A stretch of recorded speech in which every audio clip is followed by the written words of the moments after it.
Motivation video பார்த்து மட்டும் ஜெயிச்சிடலாம்னு நினைக்கிறீங்களா? நாங்கெல்லாம் மறதக்காரங்கடா, என்கிட்ட ஈரம் இருக்கு, வீரம் இருக்கு. மோட்டிவேஷனுங்கிறது ஒரு சீசன் மாதிரி, ஒரு குறிப்பிட்ட காலம் மட்டும்தான் இருக்கும். ஆனால் டிசிப்ளின்ங்கிறது அப்படி இல்லை, நம்ம லைஃப் டைம் ஃபுல்லாகவே இருக்கும். நமக்கு ஒரு ஹோப்பை தரக்கூடிய உண்மையான ஒரு விஷயம்னா அது டிசிப்ளின் தான். நீங்கள் மோட்டிவேஷனுக்கும் டிசிப்ளினுக்கும் உள்ள வித்தியாசம் தெரியாமல் எல்லோரும் மோட்டிவேஷன் பின்னாடி போய்கிட்டு இருக்கீங்க.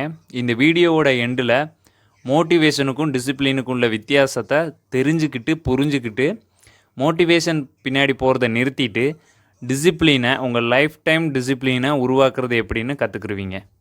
இது என்ன பிரமாதம்? இது விட பெசலைட் ஒன்று இருக்கு, கூமுடா.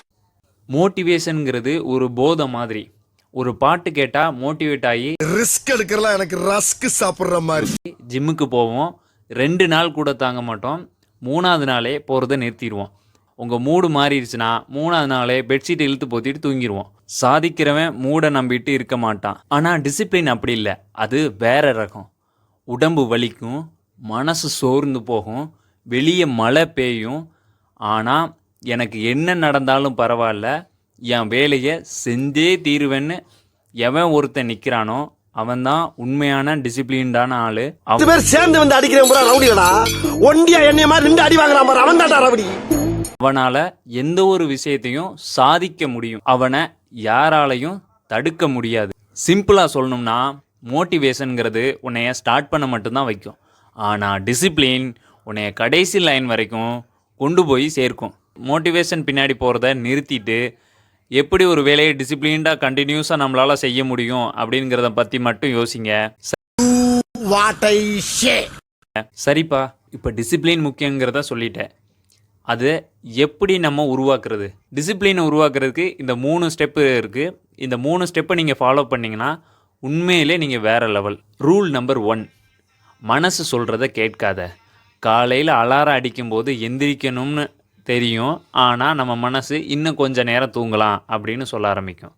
ஸோ என்னைக்கு நீ அது சொல்கிறத காலில் போட்டு மிதிச்சுட்டு என்ன நடந்தாலும் பரவாயில்ல, நான் எந்திரிப்பேன், என் வேலையை நான் செய்வேன் அப்படிங்கிற ஒரு தாட்டுக்கு வரியோ அன்னைக்கு தான் டிசிப்ளின் பிறக்கும். அதோட என்னால் முடியாதுங்கிற வார்த்தையை நீ சொல்லவே கூடாது, அதையும் மறந்துடணும். ஒரே நாளில் மலையை உடைச்சிட முடியாது. ஸோ நம்ம ஆரம்பிக்கணும்னு நினச்ச உடனே நாளைக்கு நான் 5 மணி நேரம் படிப்பேன், அந்த மாதிரி பெருசாக உன் கோலை செட் பண்ணாத, நீ தோற்று போயிடுவ. சின்ன சின்னதாக ஒரு நாளைக்கு நான் நாளையிலேருந்து ஒரு 30 நிமிடம் படிப்பேன், அந்த மாதிரி ஒரு சின்னதாக உன்னால் முடிகிற அளவுக்கு அதை நீ செட் பண்ணால் போதும். அந்த 30 நிமிஷம் உலகமே அழிஞ்சாலும் நான் உட்காந்து படிப்பேங்கிற முடிவில் நீ உறுதியாக இருக்கணும். அந்த டைமிங்கை அதுக்கேற்ற மாதிரி செட் பண்ணிடு. ஏன் அப்படின்னா என்ன நடந்தாலும் நீ உட்காந்து படிக்கணும் அந்த 30 நிமிஷம். அதில் கிளியராக இருங்க. ஒரு ஆர்டரா ஃப்ளோவா போய்கிட்டு இருக்கல, கூட பேசினா மறந்துட மாட்டேன். சின்னதாக வெற்றிகளை ஜெயிச்சு பழகுங்க. ஆட்டோமேட்டிக்காக உங்களுக்கு பெரிய வெற்றியை நோக்கி போக ஆரம்பிச்சிருவீங்க. ஒரு நாள் செஞ்சுட்டு அதை விட்டுறக்கூடாது, தினமும் அதை கன்சிஸ்டன்சியாக கண்டிப்பாக செய்ய பழகணும். ஸோ காய்ச்சல் அடிக்கலாம், உடம்பு சரியில்லாமல் இருக்கலாம், மனசு சரியில்லாமல் இருக்கலாம், உட்காந்துருக்கேன் பூரா உனக்கு நல்ல முறையில் இருக்காயின்னு அர்த்தமா? என்ன நடந்தாலும் உங்கள் வேலையை அல்லது நீங்கள் எடுத்த குறிக்கோளை முடிச்சே தீரணும் அப்படிங்கிற உறுதி உங்களுக்கு இருந்தால் மட்டும்தான் இது சாத்தியம். கொஞ்சம் ஓவரா தான் போய்கிட்டு இருக்கோமோ, போவோம், என்ன பண்ணிடுவானுங்க? நோ எஸ்கியூஸ், இதுதான் வெற்றியாளர்களோட ஒரே தாரக மந்திரம். எந்த ஒரு விஷயத்தையும் சொல்கிறதுக்கு ஈஸியாக இருக்கும், ஆனால் செய்கிறப்ப தான் அதோட வழி என்னங்கிறது தெரியும். தெளிவா சொல்லு. தெளிவால இதை வெளியே சொல்ல முடியாது, ரகசியமா தான் சொல்ல முடியும். காதை கொடு குடு. ஸோ அந்த வழியை தாங்கிக்கிற நீங்கள் ரெடியாக இருக்கீங்களா? நீயா? அச்சோ, வலியக்க வந்து மாட்டிக்கிட்டே.